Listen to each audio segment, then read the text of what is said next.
Hello, cheapskaters, and welcome to our show tonight. Hello, Paula and Michelle. I'm Kath Armstrong, creator of the Cheapskates Club, where our goal is to live life debt-free, cashed up and laughing. And I'm just changing my notes because, whoops, I've done something crazy. I usually say, and the voice and hand you may see and hear over on my left is Hannah, but Hannah's not here tonight. She's off doing Hannah stuff. So I'm on my own. Please bear with me. You all know I'm technologically incompetent. And if you're wondering what I'm doing, I'm trying to figure stuff out here. Okay, how is that going to go? There we go. Now what's the saying? Now we're cooking with gas. Okay. If you'd like to join live chat, you need to be logged into your YouTube channel. That's just what YouTube calls an account, or your Gmail account, and that's a YouTube thing, not something I've come up with. And you can chat away to anyone there. Also, if you have a question, if you could put it in all capital letters so that it stands out from the general chat. The chat flies by quite quickly, especially if I'm on my own trying to do stuff. And it's hard to pick up your questions. And, of course, I'll do my best to answer them at the end of the show. If you don't have either of those, you can leave a comment in the comments section below me and I will try to answer it after a show. Now, this is a live show, a live Cheapskates Club show. And if you're, and it's Tuesday, the 11th of May, if you're watching the replay. Now, I know it's budget night and some of you might be itching to zip over and see what's happening in the budget. So I'll try and keep my bit short. And then if you want to keep chatting and asking questions after I've finished, that's fine. I'm happy to stay on as long as you are. Now, what I'm thinking of talking, or what I'm going to talk to you tonight about, is homemade versus jars. What a can of worms that is, or should I say a jar of sauce. Ha ha. All right, look, I'll be up front here and say for a very long time I wasted an awful lot of money buying jars of sauces, because I didn't know how to make them. If I felt like chicken tonight, I'd just stop off at the supermarket on my way home and pick up a jar of sweet and sour sauce, or honey mustard sauce, or cacciatore sauce, and some chicken, and we'd have chicken tonight. It was just like the ad said. It was as easy as cooking the chicken and dumping the jar of sauce over the top. Now, never in my wildest dreams did I ever think that I'd be able to make a sweet and sour sauce or something as exotic as honey mustard sauce. This was the 90s, folks, you know. They were complicated and time-consuming. It was, you know, something that I wasn't able to do, or I thought I wasn't able to do, because the ad told me I wasn't able to do it, even if it wasn't quite as blatant as that. You know, the jar was the best way to go. Now, I'm a child of the 70s, so that's when the marketing gurus were really pushing the convenience features of jars and packets and instant. No one made their own sauces anymore. It was much more sophisticated and modern to use a jar. Cooking from scratch was old-fashioned. It denied women their freedom or some such nonsense. Now, I was a thoroughly modern wife and I wanted to stay that way. I know I should have known better, but I didn't. I believed the ads. And then disaster struck and I had to figure out how we could maintain our lifestyle on no income without going without the things we liked. So out came the recipe books and I was gobsmacked. Oh my giddy aunt, that doesn't happen too often. I was gobsmacked at just how simple those rather expensive jars of sauce were to make, and how easy it was to make a version that left those jars of sauce for dead. Ha! You know? Now, some of those recipes were from old recipe books. So some of them had ingredients that I either couldn't get anymore or I'd never even heard of. So I had to figure out how to do them on my own. Now, for example, this is how I figured out how to make honey mustard chicken. From scratch, no jar. Now, be warned, I didn't follow a recipe and I still technically don't. All I did was get the jar and read the ingredients off the back. I took a look at what I had in the cupboard and I took it from there. Now, my version of honey mustard chicken uses whole grain mustard, and that I buy from Aldi. Honey, cream, and a little salt. Tiny, teeny bit of salt because I don't really like salt. Now, sometimes I use fresh cream. Sometimes I use UHT cream. Oh, shock horror, sometimes I use sour cream. I use whatever cream is in the fridge or on the shelf. Now, I figured out it was really easy to make honey mustard chicken, and I haven't bought a jar in 17 years, longer, perhaps longer, much longer than that. The kids were all still in primary school because it's cheaper to make my own. It's tastier, way tastier, and no one complains because my version doesn't have those little slivers of carrot. My kids were not a fan of those little slivers of carrot. Now, I did some sums a while back and I figured out it's about $2 cheaper, roughly, because, there's a few cents difference from brand to brand. $2 cheaper to make my own sauce, whatever it is, than it is to buy it. Now, that's a lot of money. Even if you only use one jar a week, that's $104 a year. That's more than a week's grocery money if you're on the $300 a month food challenge. And that goes just on jarred sauce. Now, sometimes Hannah will buy a jar of whatever sauce for a particular recipe. I wish she was here because she'd be able to tell you what she does exactly. But after she's made the recipe once, she usually mimics the sauce from scratch herself. So she'll find a recipe on Facebook or Instagram or TikTok or I don't know, something, and it will have a jar of whatever sauce in it. So because it's the first time she's making it, she sticks to the recipe. But after she's made it once, if it's a winner and she's going to keep it and keep making it, she does what I do and she just looks and sees what's in it and adds those ingredients instead of wasting her money. Sorry, I didn't say that. Instead of spending her money on a jar of sauce from the supermarket. Now, if I do say so myself, my honey mustard sauce is delicious. It's much nicer than any bought version we've tried, and it literally takes about 3 minutes to make. Sometimes it takes me longer than that to get the jar open. Old age, arthritis, whatever. Now, the recipes for my version of honey mustard chicken and sweet and sour sauce are in the recipe file over on our website, and I'll put the links below after the show. Just give me a few minutes to do that. Now, I really want to know, guys, what homemade versions of sauces do you have?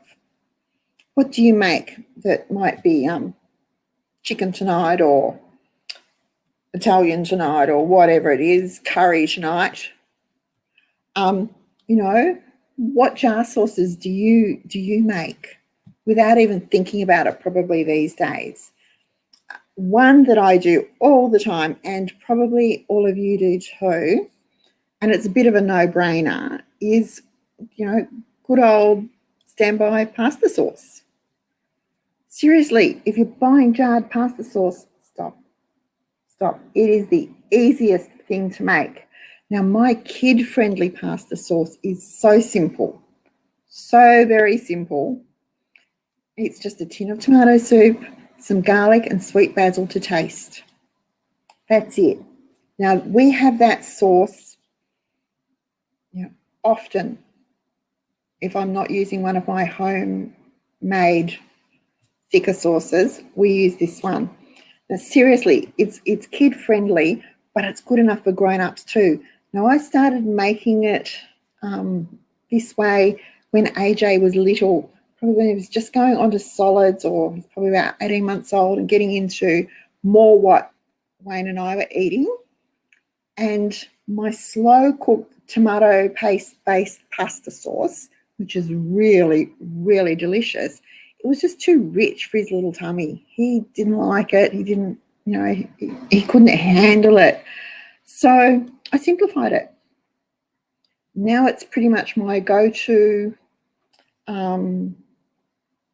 sauce, and if I'm in a hurry, unless I'm in a hurry, even if I'm in a hurry, because literally by the time you open the tin, pour it in the pot, crush some garlic, sprinkle in some basil, it's done. It's really, really simple, and it's really, really tasty. Now, kids like it, old people like it. I have a friend who had triplets, they loved it. So it's a really good sauce. Anyone can make a really quick tomato-based pasta sauce. Now, sometimes I will add mince to it and it'll become a spag bowl. Sometimes I'll just put it over spinach ricotta tortellini or raviolis, and I'll have it like that. Sometimes it just gets stirred through cooked spaghetti with a little cheese on top. It's delicious. It's really easy, guys. But I never buy a tomato-based pasta sauce. I just don't. Now, another sauce, I was thinking about this, another sauce that everyone seems to buy in a jar that can be homemade is Alfredo. It's another of one of those seriously simple sauces that we think we can't make. Do you know what? These sauces use pantry ingredients, and what do I always say? When you have ingredients, you have options. Now, I mentioned tomato soup for the tomato-based pasta sauce. Now, yes, I do buy tomato soup, and I buy it from Aldi, and yes, it's a can. You can easily moo a version. It's so, so simple if you want to. And my moo version is just diced tomatoes, a blob of tomato paste. I told you I don't have recipes, guys. I just cook, a little cream, a little stock, and it can be chicken or veggie or beef or lamb, whatever you've got, a little stock, a pinch of sugar and some butter. Now, the sugar is sort of important in this recipe. I'm not a fan of tomato recipes that have sugar in them normally, but the sugar is a bit important in this because you're using diced tomatoes out of a tin. You can even use fresh diced tomatoes if you want to, dice and just squish them a bit to get the juice out. But the sugar takes that acidy taste away from the tomatoes. So in this particular recipe, it is important. Just a little bit of white sugar. Don't go overboard, just a little bit. And a knob of butter. And the butter gives it a really nice richness and helps to thicken it up. Now, this recipe's in the soup recipe file. Again, I'll put the link in the notes below after the show. Soups come in cans rather than jars, but they can be homemade too. And yes, I will fess up and say I do have tin soups in my pantry. We've talked about them before. Tomato, cream of chicken, and cream of mushroom or celery or asparagus, whatever I can get at the time. Because there are times they are convenient. There are times I am busy and I don't have time to make a moo version of it. Now, one of my favourite moo soups is condensed cream of chicken, just like you get in the Heinz or Campbell's tin, or cream of mushroom. They're both easily homemade, and they work out to be around half the price of the equivalent in cans. Now, the condensed cream of chicken makes the equivalent of, I'll get onto this again for you, makes the equivalent of 2 of the old-sized cans. Shrinkflation has hit. And there's recipes in the recipe file for those. I've demonstrated how easy it is to make the condensed cream of chicken soup at workshops. Really, really simple. No special ingredients and nothing, no fancy tools needed. I'll put the links below too.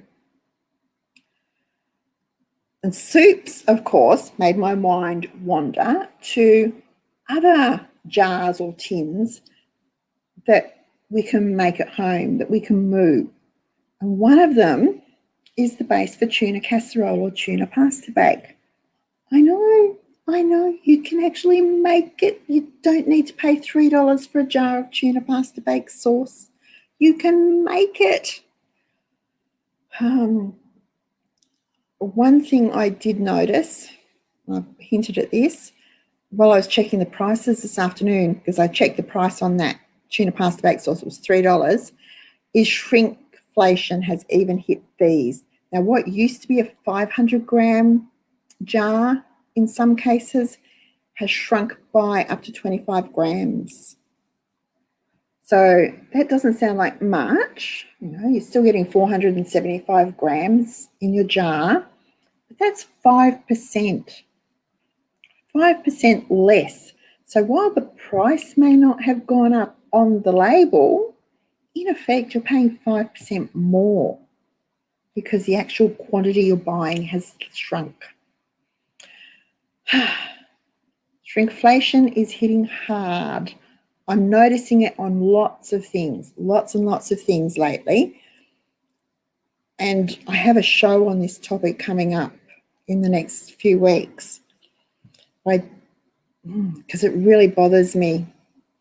If they're going to put the price up, why can't they just be honest and put the price up? Leave the size the same and put the price up, because we'd notice it. That's why. So we have manufacturers being sneaky, and I don't like sneaky, guys. I don't like sneaky. It doesn't work for me. All right. Now, I told you it would be a short, sharp show tonight.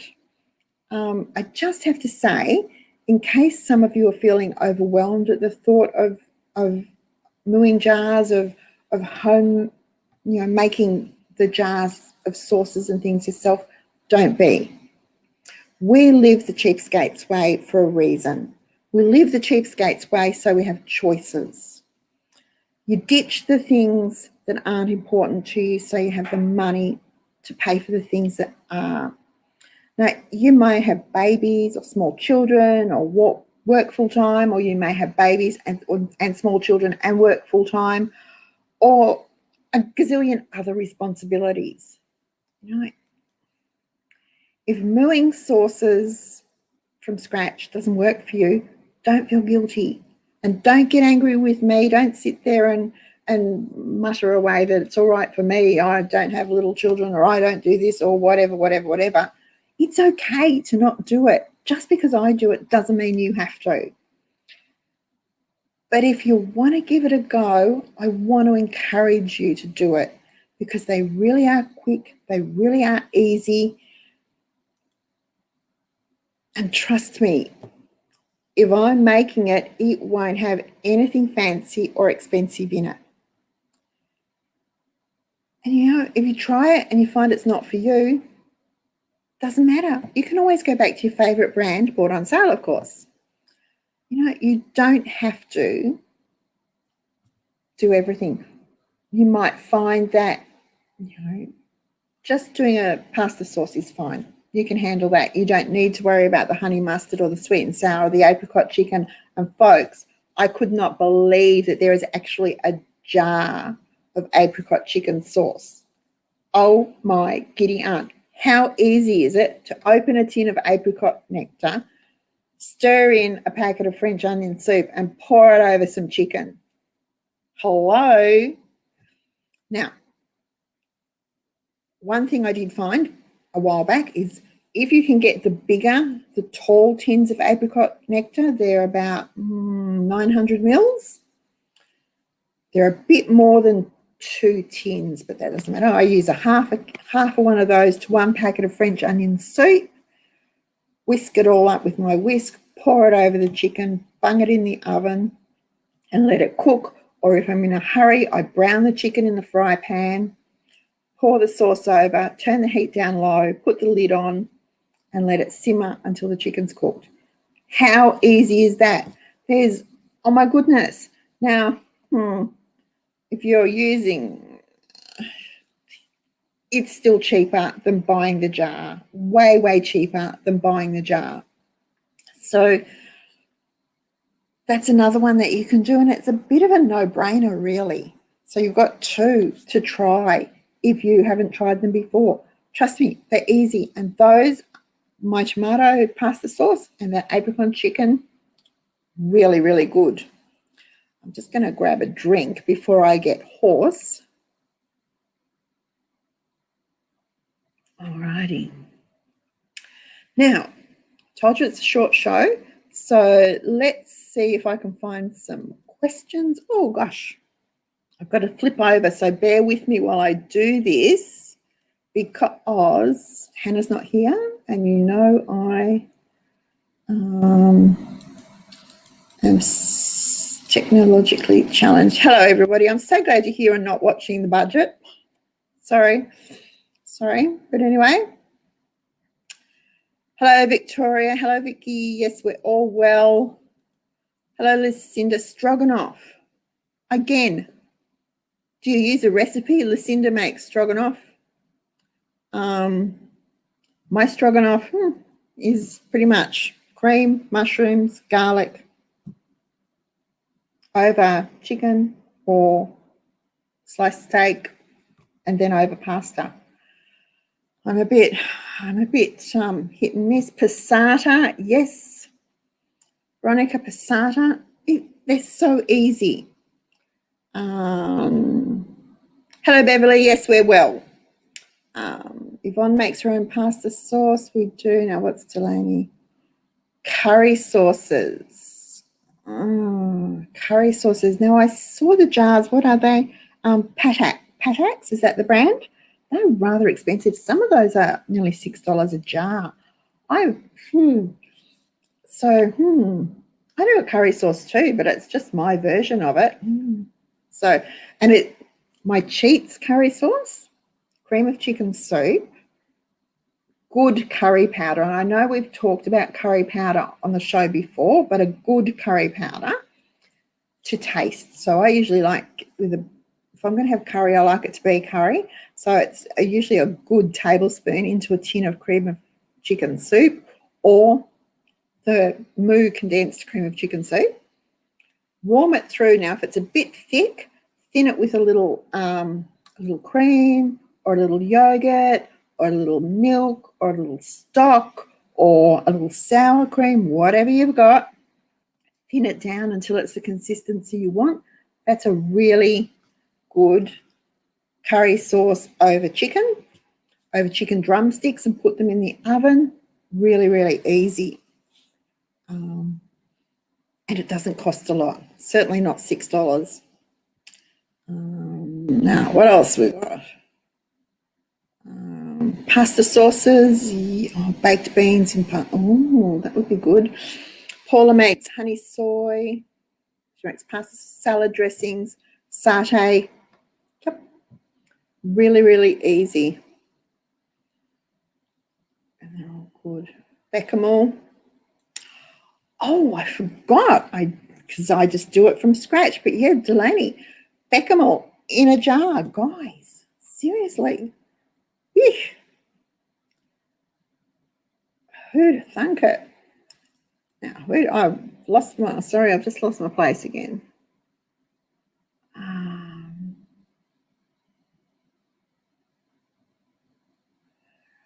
Custard, yeah. Custard's really easy to do. Rice pudding in the slow cooker. Hello, Helen. That's where I was, and now I've caught up again. Sorry, guys.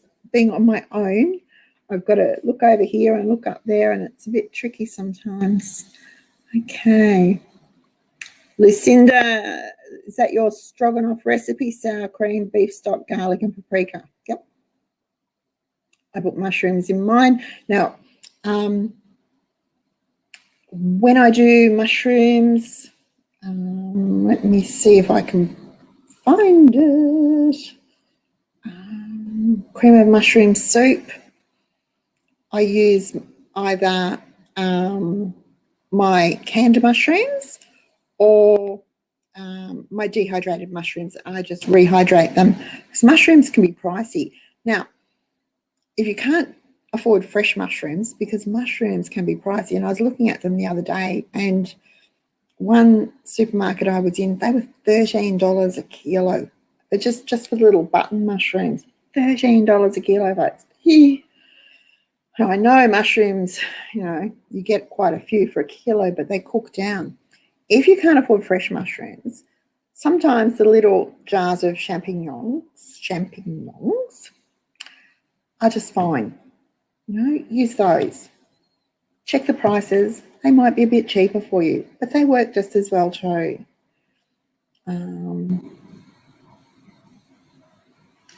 Now,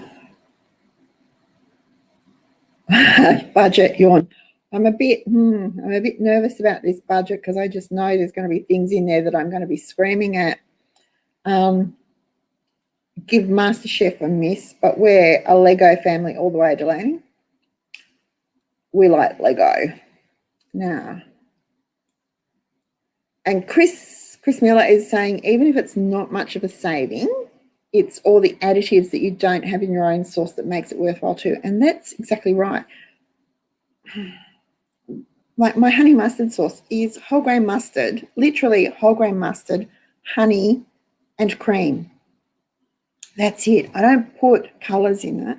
I don't put extra flavours in it. I might sometimes add a pinch of garlic depending on what we're having it with, but usually not. It's really simple and basic. Yeah. So, Vicky Johnson saying she has her own sauces. Some are good, some are not so good. Well, in our house we compare everything to the salmon dish. So I made, I don't know if you aren't aware of it, I made this recipe a long, long time ago. My family has long memories, a long, long time ago. And it was a salmon and rice sort of dish. It was a disaster. It was an absolute disaster. For a start, I don't know, it looked awful. Did not look anything like the recipe. And this time I was actually following a recipe. Did not look anything even remotely like the picture for the recipe. It smelt terrible. It tasted weird. Look, even the cat wouldn't eat it. The cat turned its nose up at it. So now my family compares everything to the salmon dish. If it's not as bad as the salmon dish, then we can sort of keep it. Sorry, I'm moving you there. If it's as bad or worse than the salmon dish, we just don't ever go there again. But anyway. So there, yeah. Oh, here we go. Mushrooms, onion, and chicken. Yep. Ooh, cherry sauce. 1 jar of cherries in juice. Yum. Little sugar, corn flour. Now that would be delicious over tarts. Here we go. Cherry sauce. Sour cherries. Yum. Thicken them with some. My mum used to use arrowroot, but I use corn flour because I don't keep arrowroot in the house. But corn flour did the same thing. She did. She would do like a biscuit crumb, little tart flanny things. Make a very, very a vanilla-y custard and put the cherries on top. Yum. And they were home bottled cherries too. We used to go up into the hills and pick cherries, and then Mum would bottle them. Yum.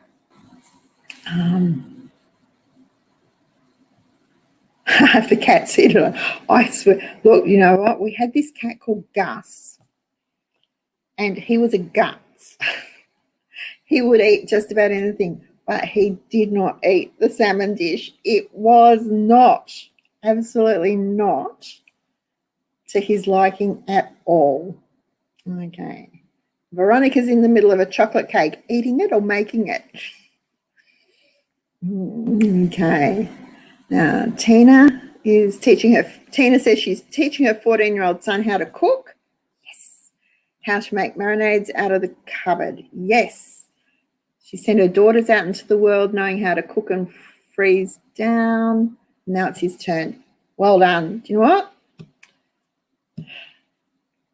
He's going to make somebody very happy one day.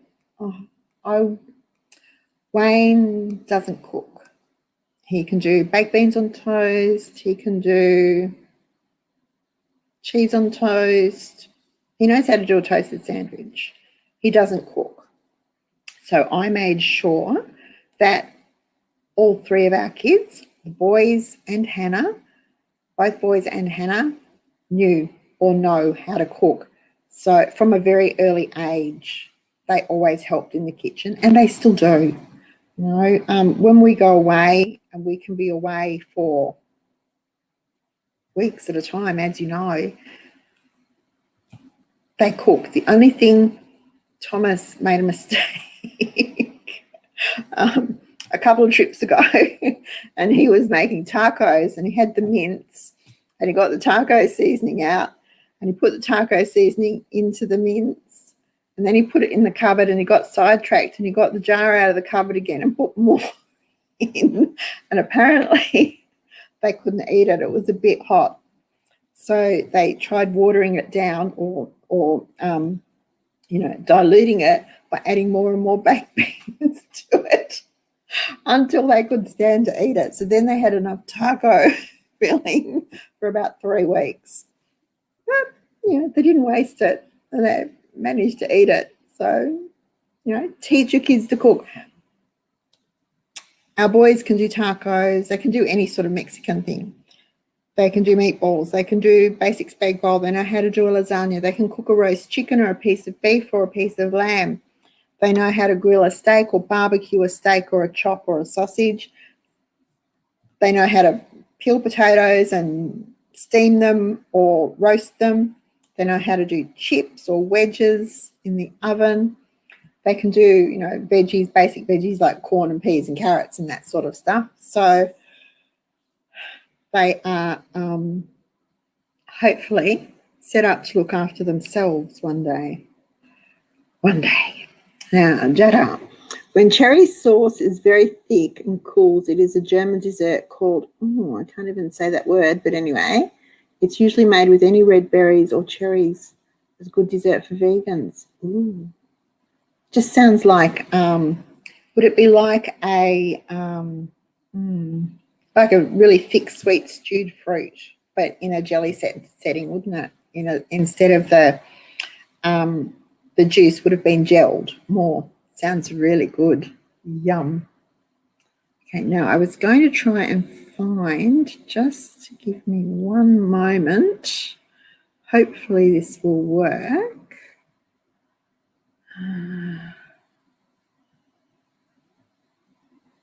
Where did I put it? I can't find it. Sorry, guys. I was trying to find where I had I need Hannah. I was trying to find where I put the instructions for the mushrooms. All right. Another thing that comes in on jars or tins is meats. Now that's thank you.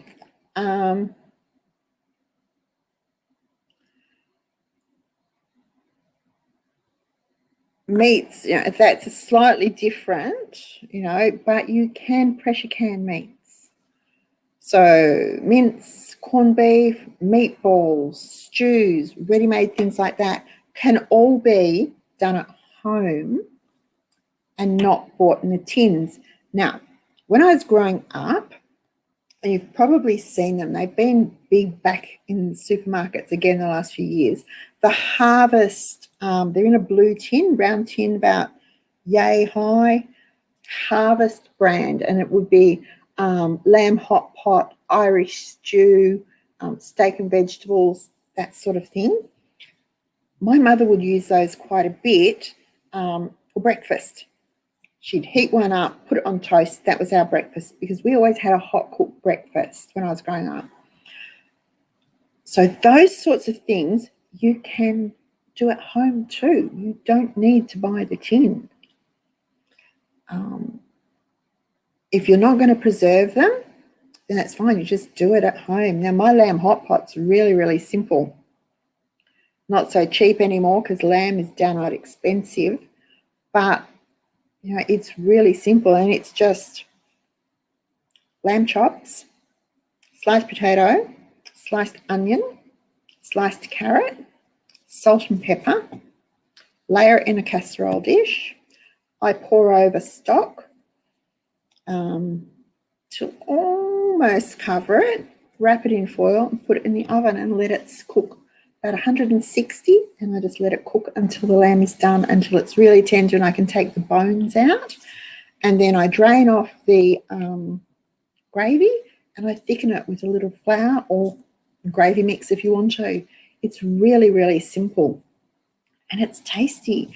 Now those things, that's really good with mashed potato for a main course dinner, for a dinner, but it's really nice on toast. And if you make the gravy thicker, it'll go into a pie as well, or a toasted sandwich. All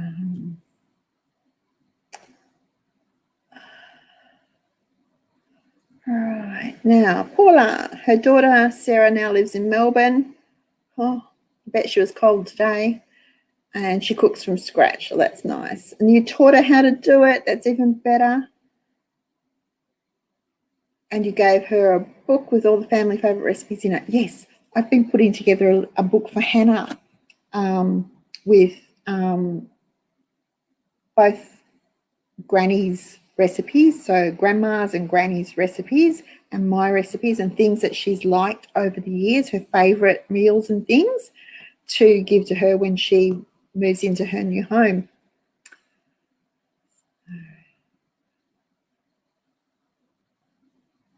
Oh, and sometimes she watches our show. Oh, that's nice. Well, hello, Sarah. I hope you get to catch this one. All righty, guys. It's after 8 o'clock. Now, I'm happy to keep chatting if you've got something to say. If you want to go and put your feet up and have an early night, that works for me too. Just let me know what you'd like to do. And I'll zip over here. But in the meantime, if you wouldn't mind, if you've given us a thumbs up, that would be really good. If you haven't, to please do that. That helps our YouTube rankings. And also there's a share button. So if you know someone who might like to know about homemade versus jars, or know about the Cheapskates Club, please use the share button to send them the link. Now, I've already planned out the next few weeks' shows. Next Tuesday will be the start of a series on how to have a well-stocked working pantry. So I want to cover what a working pantry is and what you keep in it, how you use it, where you get it, how much of each thing you need.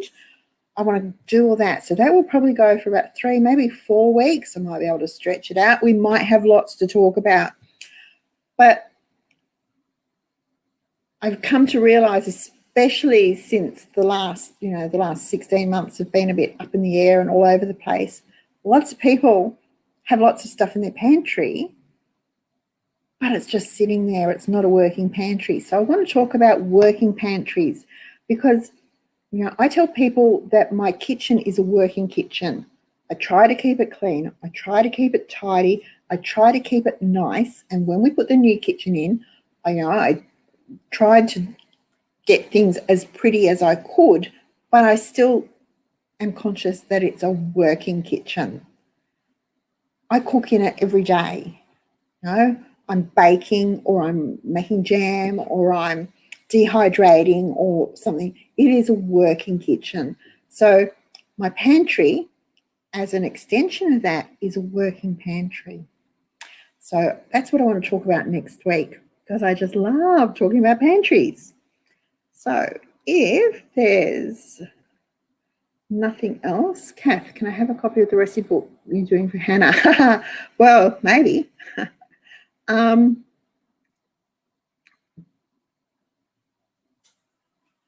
Sorry, guys, just catching up. Yep. All righty. So I shall say good night then, folks. Thank you for joining us tonight. I really, really enjoyed it. Have a great week, and I hope that you are back next Tuesday to join me. Oh, just before I go, one more thing. I've recorded a few of the Minute on Your Money little segments, and they will be uploaded on a Friday. So if you've subscribed to our channel and click that little bell for a reminder, you'll get a notification when it's uploaded. But the first one will be up on Friday. Alrighty, I really will let you go now. Enjoy your week, and I hope I see you next week. Bye.